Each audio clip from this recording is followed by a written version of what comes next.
Hola, mi nombre es Alexander Osorio y quiero a través de este video tutorial ofrecerte unos tips para responder el examen sobre la certificación internacional en auditoría de sistemas que anualmente ofrece ISACA. En este video no quiero que sustituir para nada tus actuales metodologías de estudio, solamente me gustaría que pudieras de alguna manera complementarla con las estrategias que hemos empleado eh, algunos instructores o profesionales que hemos obtenido dicha acreditación. Te recomendamos que definas una estrategia para estudiar, y esa estrategia pasa por seleccionar un entorno o un ambiente idóneo que permita la lectura, la comprensión, el análisis de los aspectos que estás abordando en los diferentes materiales de estudios.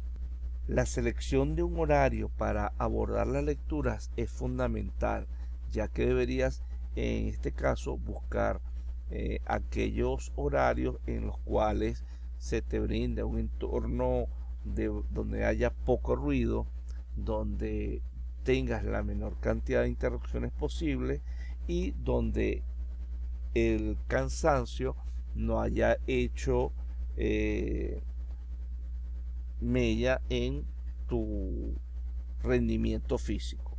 Los resultados que obtengas durante los simulacros de exámenes pueden ser un antecedente de que también has comprendido el material de estudio y que también estás manejando los criterios de respuesta que se espera que se tenga de ti.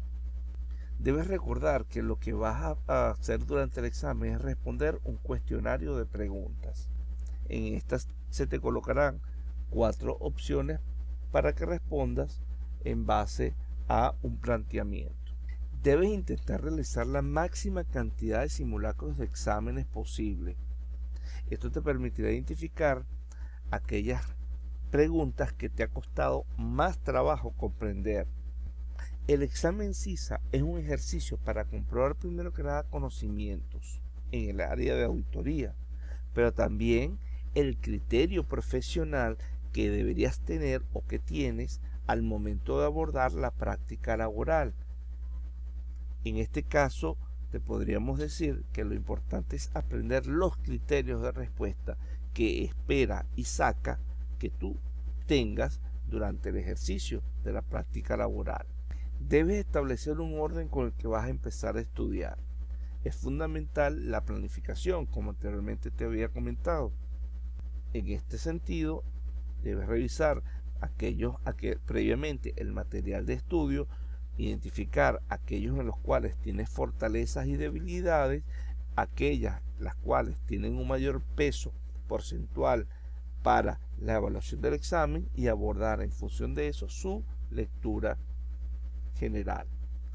Debes también hacerte la mayor cantidad de recursos de estudio, por ejemplo, los videotutoriales en internet, las presentaciones que puedas obtener en la web, el material que suministra ISACA a través de su portal de afiliados y la propia experiencia que puedas recibir o puedas hacerte de los diferentes instructores. El examen demanda un estudio adicional al de las sesiones de por lo menos 250 horas adicionales. El 60% del tiempo invertido debería ser aplicado a los simulacros de exámenes, ya que en los mismos te va a permitir enfrentarte a las situaciones de estrés al cual vas a estar sometido durante 4 horas el día del examen. Debes aprovechar los expositores. La experiencia que ellos tienen es una fuente importante, ya que te permitirá obtener de ellos sus criterios, sus experiencias, tanto en el ejercicio profesional como cuando hicieron o cuando rindieron su respectivo examen. Es responsabilidad tuya llegar al curso que vayas a cometer con los temas leídos. De esa manera podrás participar más activamente más dinámicamente en las preguntas o en los debates de ideas que se van a realizar. Para responder las preguntas es importante que leas, comprendas y entiendas cada pregunta.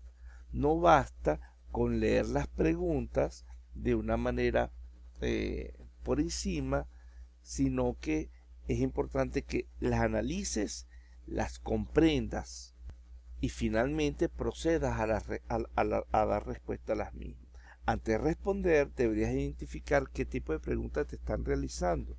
Si es una pregunta de definición o de concepto, si es una pregunta sobre qué no es decir, te están preguntando lo contrario a lo que te están planteando. Si es una pregunta de menos, es decir, qué es lo que no harías. Si es una pregunta sobre cuál es el más, es decir, qué es lo que sí harías, cuál es el primero, es decir, dada una lista de opciones, habría que primero clasificarla para responder qué es lo primero. ¿Cuál es el último? Igual habría que hacer una clasificación, un sort de la lista de opciones que te dan y en función de eso responder cuál sería la última opción. Establecer el orden de los procesos. Normalmente los procesos son una serie de pasos. En este caso se está pidiendo que los ordenes.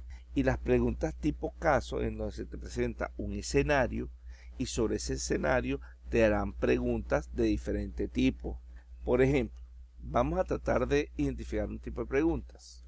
Si te están preguntando cuál es el último mecanismo de control para minimizar los riesgos de pérdidas en una determinada situación, te ubicas en el contexto de la pregunta que te están pidiendo y en este caso te están diciendo o te están indagando sobre cuál es la última opción, es decir, cuál es la menos indicada.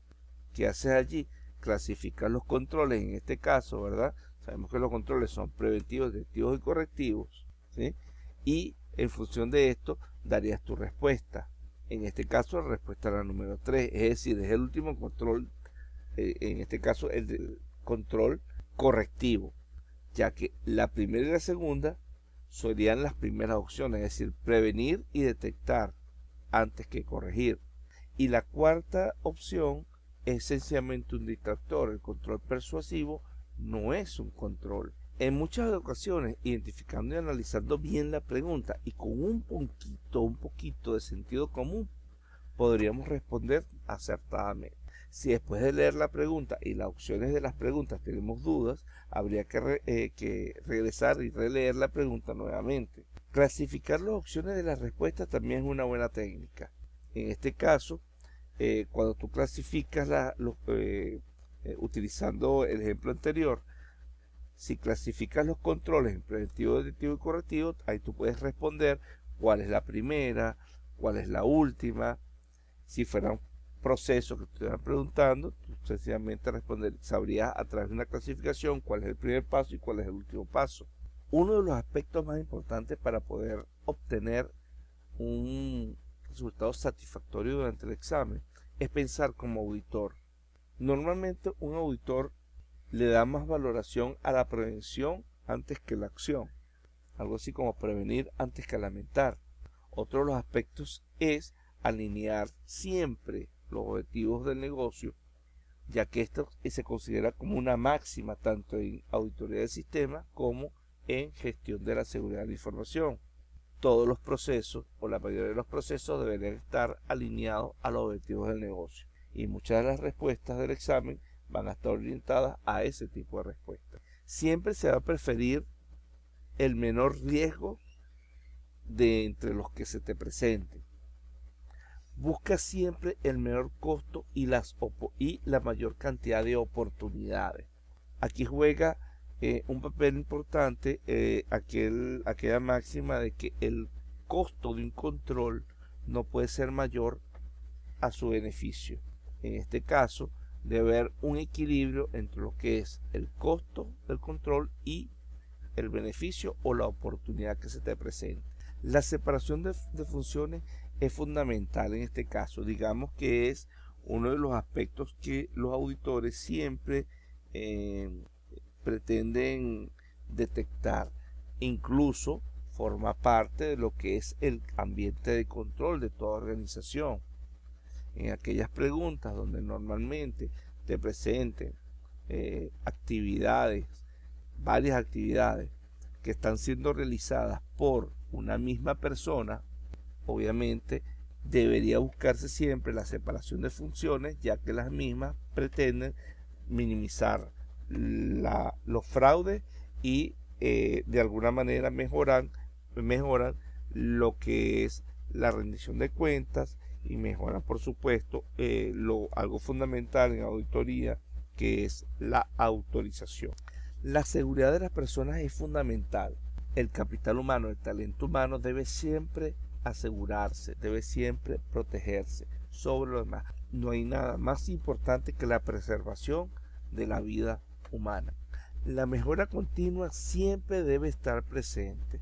Aquí es importante que comprendamos cuál es el ciclo de Deming y aplicarlo en todo momento. Esa mejora continua es fundamental a la hora de responder las preguntas del examen. Otro de los aspectos importantes a la hora de responder es que los procesos siempre deben estar gestionados. Es decir, debe haber o buscarse un nivel de maduración en los procesos, desde niveles que están documentados hasta gestionados. Recordemos lo que es el CMMI, ¿okay?, que es una de las metodologías para el modelo, medir el modelo de madurez. Espero que el tiempo que hayas invertido en preparación, sumado a la experiencia de campo y al buen juicio profesional en tu actividad laboral, para ello requieras menos suerte a la hora del examen, y por eso creo no desearte suerte, sino éxito.